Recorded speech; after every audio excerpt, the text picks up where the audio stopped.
welcome back. So today's video is going to be the third episode in my New Mama series. So this series I have created on my channel is going to be pregnancy, new mom, having babies, all that kind of fun stuff.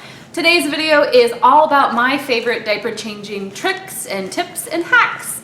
I have my handy dandy baby doll here, my baby wipes, and we are going to go over some common sense baby changing hacks and then some that I don't know if they're a thing, I just do them. And I do have a 13-month-old, obviously still in diapers, and a 3-year-old who wears diapers every few days, like as needed. Like she doesn't need a diaper overnight, she doesn't wear one all day, you know, but she does need diapers sometimes. So I am going to go ahead and get started.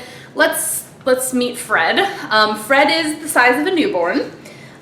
He is not my favorite baby doll because his legs do not bend or do not straighten, but that is kind of like a newborn. So I thought that would be useful. And then I do have another baby doll. Thank you, 3-year-old, for letting us borrow your babies today. And her legs are straight. So if I need to have a boy versus a girl, I will use these as my little dummies. Fred and Wilma. Fred and Wilma, I decided. Okay, so I do have 10 tips, hacks, whatever you want to call them, today. So my first one is, what is the best diaper rash cream? And the answer, in my opinion, and also my pediatrician, I mean, I tried Desitin, I don't even know, like 3 or 4 different ones, natural ones, like, you know, leading competitors on the market. Like I was like really wanting to find the best diaper rash cream when I was pregnant, but my pediatrician and the hospital doctor gave me like petroleum jelly or Aquaphor, and they both, different doctors, okay? My pediatrician did not come to my hospital. And I went and delivered at 2 different hospitals. In both places, they sent me home with petroleum jelly and or Aquaphor. So that is what we have used to date, and neither of our girls have ever had like a real problem with a diaper rash.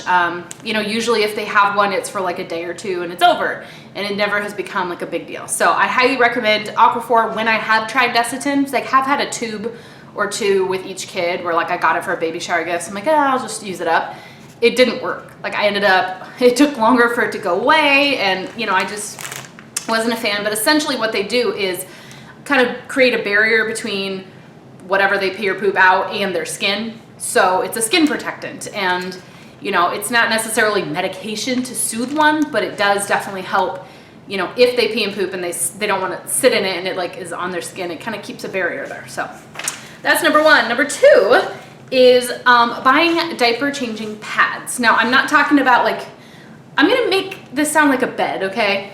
I'm not talking about your mattress, okay? That's like your crib changing pad or your mattress. And I'm not talking about the fitted sheet or the fitted changing pad sheet. I'm talking about liners. So the fitted sheet is something that like has like elastic along the edges, and it you know, sticks onto the mattress. I'm talking about a little liner that is an additional step, an additional piece of laundry. However, do you need it? Absolutely not. Would it be helpful? Oh yes. Okay, so I buy the Munchkin liners. They're white. Do not put them in the dryer, by the way. I've made this mistake a lot. They're kind of a long oval that sits inside, you know, on the changing pad on top of the fitted sheet, because you don't want to change the fitted sheet. That's annoying if they have a blowout, a pee out, a poop out, or whatever, if it gets dirty. Or even if you are just changing, you lift them up, you do the thing, and then you're like, did I accidentally touch that with that dirty wipe? Or did her butt accidentally hit the changing pad? I guess I better change it just to be safe, right? Like, you can just take the liner out and then they're clean again. So I recommend buying a few and then seeing how you like it. I know it sounds stupid, but I feel like diaper changing is such a thing where you kind of get your own spin on it, your own groove, your own tricks, what works for you. Like I change diapers differently than my husband. We have, you know, if you're right-handed versus left-handed, like you might put the baby down this way and your husband may prefer the baby this way when he changes them. You might prefer to have the baby and then do it at their feet and lift and do it here. Somebody else might change diapers with their baby, you know, sideways or whatever. Like everybody has their own thing, but these are just the tips that have worked for me. And just like holding my baby, no big deal. So I definitely recommend doing the pads on top of your changing pad and your fitted sheet. So number 3 tip is including that. It is to make the bed, make your changing pad mattress twice on top of each other. So you have the mattress, fitted sheet liner, fitted sheet liner. This is because at 2 a.m. and you suddenly have pee and poop all over your liner and your fitted sheet, you don't want to be going rifling through drawers trying to find another fitted sheet or going to find another liner or changing the whole thing out, you know, trying to find it and make the bed again, right? When you're going to have to change them in an hour or two anyway, and you have this baby over here. And so can you, like, even if you lift the baby off the poopy pad here, can you even one-handed change the whole thing to change them? Change the diaper? Probably not. Like, it's not a good idea. So then you gotta go find some place to put the baby while you change that fitted sheet, and the baby's screaming, and then your husband gets woken up, and then your 4-year-old is woken up, or you know what I'm saying? Like, the dog starts getting on your case. So my point is, double make the bed. Fitted sheet liner, fitted sheet liner. If they pee and poop on the top liner or fitted sheet, you just strip it off, and guess what? You've cleaned one right down below. Mom hack. Took me 2 kids to realize that one. Number 4 is to have hamper or baggies nearby, and you want to have like the diaper can for poopy trash and a can for linens. So you might be the mom who takes that poopy onesie off their kid right away and goes in the laundry room and soaks it and rinses it and does a separate load of laundry right away, or like whatever. You might be that mom. Or you can be like me where you're like, I'm not doing a load of laundry. I already did one yesterday. I'm not planning on doing one this morning. It would be the only laundry. It's a pain in the butt. I don't want to do it. So have a bag that can be tied off or can be isolated so it doesn't contaminate other things, separate from every other piece of laundry in your house in the event that you have poopy linen. So you might have, oh my gosh, it got all over him today. He's got his onesie, his pants, even his socks are dirty. Now you have the liner and the pad that need to be washed. Oh great, my shirt now has pee and poop on it because baby boy spray, right? So you need a place to put these dirty linens that you don't want to put with like your pants or your bra that you wore yesterday, or, you know, they're kind of treated like specialty laundry. So if you are making your changing station for your new baby, think about and role play these scenarios. What am I going to do if I have all these linens? Do you want to put them in the hamper with all your other baby's clothes that they wore yesterday that don't need soaking and special treatment? Like, maybe, like, that's cool. Maybe if it's just like a teeny tiny dot or it was just pee, or maybe you're fine with that, or maybe it doesn't stink to you and you don't mind the odor, but like, I have a sensitive sense of smell. If I leave poopy linens in that regular hamper for a day until I do my next laundry, even a few hours, the whole room stinks. I don't want to go in there. And would you want to sleep in there if that was your bed? Like, no. So it should be something you can tie off, or at least, you know, a hamper nearby where you can put it temporarily until you can move to the laundry room. I hope that makes sense. I dropped my notes here. So hamper or baggies nearby for the clothes, and a bag for poopy trash. Now, you may think, yeah, girl, but you're just gonna rip off that diaper and you're gonna just set that to the side on the changing table right over here. And then as you wipe, you're gonna put the wipes in here, and then you're just gonna roll it up and throw it in the diaper pail. Yay! Sure, like an ideal world, absolutely. The diapers fit in there with the pee and poop, boom, into the diaper trash can it goes. However, sometimes you have more wipes than you know what to do with. Sometimes that diaper on the outside was a blowout, and so I'm grabbing it. And so like the ribbons of where, you know, baby's like crotch was, this part's all dirty. So now you're putting your linen, your wipes in here, and you roll it up, and guess what? This whole part is covered in poop. This part has poop. Now you've got to sit there and like find a way to like wrap it before you put it in the diaper pail without getting poop on your hands, without getting it all over the outside of the diaper trash.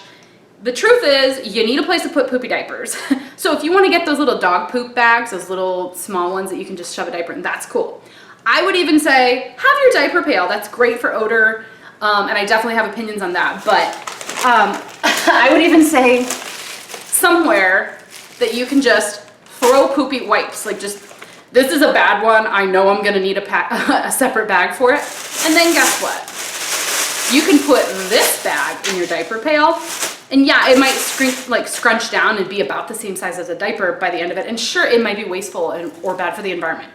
All I'm saying is, You will thank me if you have within reach a hamper for poopy linens and a place, to tie it off for now or forever, and then a place to put your trash. That is not the diaper pail. You may not need it if your kid is just like wonderful and you never have to deal with a blowout. I don't know how you got so lucky, but maybe you won't need that tip. But just trust me, I've been there. Play it through in your scenarios of what will I do if. I always just like to have a trash can in the kids' rooms just in case for scenarios like that, and it should be within reach of the baby changing table. Because if you have the baby here, who's now naked, and you're like, I can't reach to throw that away. So what are you gonna do? Put it on the floor? Or your baby's on the changing table, okay? You have your dirty diaper full of poop right here and the dirty wipes are inside of it, and you're trying to get baby's diaper back on, like a clean diaper on. Baby starts going kicky, kicky, kicky, foot in the poop. Now your diaper's already sealed off, or you feel like you gotta wipe down the baby again, and you've already closed off the diaper. Or all I'm saying is, I'm not trying to be gross, but have a trash can, have a hamper next to you. Okay, I get so excited, I just dropped my notes. Okay, number 5, when you are removing that diaper. Okay, so I think you should put a wipe under their butt. So what I mean is, okay, so let's say, here is my baby, he or she has a poopy diaper, okay? I immediately, obviously, take off the diaper, and I have their legs up. Before I put them back down on the changing table, before I even start wiping, I immediately, if it's a boy, you probably want to put a wipe on the front so they don't spray you, or a PPTP or something. But I put a wipe right under their butt, between the changing pad and the liner and everything, and the baby's butt. So it just goes right here. Because at that point, I can go ahead and set the baby down on the changing table. So that, I'm just pretending this is my changing table, okay? Now, I'm doing my wiping, whatever I've got to do with the baby, and they're touching poop, but guess what? When I move this out of the way in a minute, underneath it is still a clean changing pad, less laundry. And like, honestly, like in an ideal world, you would just have the baby laying down with one arm. One hand you'd be holding the baby's legs up, and the other hand you'd be doing the wiping. That all sounds great, except your baby's now squirming, and you don't always have 2 hands free in the exact figuration that you need, or inevitably one of the legs drops, and you're like, no, or my point is, put a wipe right onto them immediately. Remove the diaper, get a wipe under their butt. That way, in the event that you do need to just let go of the legs, that poopy butt didn't just get all over your linens and cause you to do more laundry. It's a small, cheap hack, but it might save you doing a lot of laundry. And bonus, if the baby starts peeing and pooping on you while you're changing the diaper and the diaper is open, that pee and poop is gonna fall on the wipe, not on your linens. You live and learn. Okay, where did my notes go again? Number 6 of 10, wipe front to back. So we're gonna pretend this is the baby girl. We're gonna wipe from the front. These legs are so annoying. You'll find that with your newborn too. You're gonna wipe from the front towards the butt. Why? You don't wanna get this poop up in the vagina. You don't want poop up in there. That can cause infection. So you may do front, towards the back, new wipe, front, towards the back, new wipe, front, towards the back. And then apart from this too, there are going to be nooks and crannies that you never knew existed, and they are so small because they're babies. You really need to go get a last wipe. Like when you think you're all done changing the diaper, you're still gonna go front to back. That's like the biggest thing. But there's gonna be like a spot like right in the hip bone, like right there, where you're gonna have a problem. Or right in between things. You may have to move things a little bit to get at it. It's sneaky and hides, and they are small and it's hard to see. So I do front to back, new wipe, front to back, new wipe, front to back, new wipe. And then when I'm all done, I do one more from the front, working my way back, and that's the last one. And then I can remove the one from underneath them. That was like my just in case. Okay, number 7, PPTP or shield.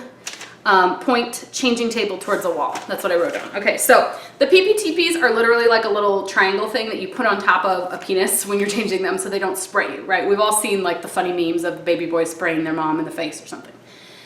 But they also make shields. Mama can wear like one of those, you know, you see the people like with COVID testing that wear a shield instead of a mask or both, you know. You could totally wear that if you're like totally afraid of getting sprayed in the face by pee. But you can also make sure you point your baby towards a wall. So if this is my changing table, that's the wall, not me. So if I put him this way, the chances are I'm gonna get sprayed if he pees. But if I can angle myself or my changing table towards the wall so that he's not gonna get me. What I'm saying is be conscious of the way you position your bedroom furniture, the way you position the baby, whether it's this way or this way on that furniture, because you need to think, if that pee comes out, where's it going? Just PPTPs and direction. That accounts for girls too. I mean, girls do pee when you're changing their diaper. It's possible. So think about it. Your furniture placement and how you stand and position the baby. Number 9, extra clothes basket for you and baby. So in your changing table area, yes, you need to have an extra onesie for your baby, or an extra swaddle, or an extra whatever. Extra liner, extra crib mattress, cover, fitted sheet, whatever you want to call it. Yes, absolutely, 100%. But people often do not think about, baby just peed and pooped on me, or I think I might have gotten poop on my shirt, but I'm not sure. But now you can keep the baby here on the table and quickly rip off your shirt and put on a new one. So just keep like a shirt you don't care about, keep something you're just like, it could be a man's t-shirt. Something like I could put my husband's shirt in there, one that he doesn't care about that was like for washing the car and doing yard work, you know, put that in there in the event that I think I got dirty, I can throw that on over my clothes real quick. And then if I have to carry baby to the other room and say, here, I need to go change, baby pooped all over me, you're not putting your baby up against your dirty shirt. Do you know what I mean? I hope that makes sense. So I not only keep an extra change of clothes for baby within reach of the changing table, whether that changing table is your secondary changing station, like in your master bedroom when they're newborns, you might have a second place to change diapers. Maybe it's at the couch. Maybe it's wherever you're doing your, more diaper changes. I would keep an extra outfit for mom or dad too.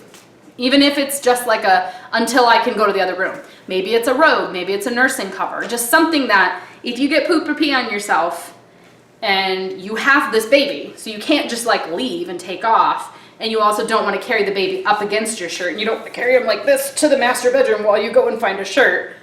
You can just throw that shirt on over, and then you can safely carry your baby to the other room. All right, and number 10, where did my paper go? This is not the right one. This is my last tip, and that is that if you have a baby who's having a lot of pee outs and blowouts, you either are not doing a good job of diapering, number 2, it's time to size up in diapers. Or number 3, you are not picking a brand that's compatible with your baby's shape. So what I mean by, not doing a good job of diapering is your baby's diapers should have some kind of an indicator on them. So this is a size 3. Okay, this is the Pampers Swaddler size 3. Do you see these little blue lines here? Right here on each hip, that is indicating where the straps should be. Like you can look at your brand's like website, whatever brands you have, Huggies, Pampers, different brands have different indicators. But when you close off your strap, that's like the ideal place for your baby's straps to be when the diaper is fitting properly. Your baby's diaper should be able to close like this, where the straps are by the blue dots.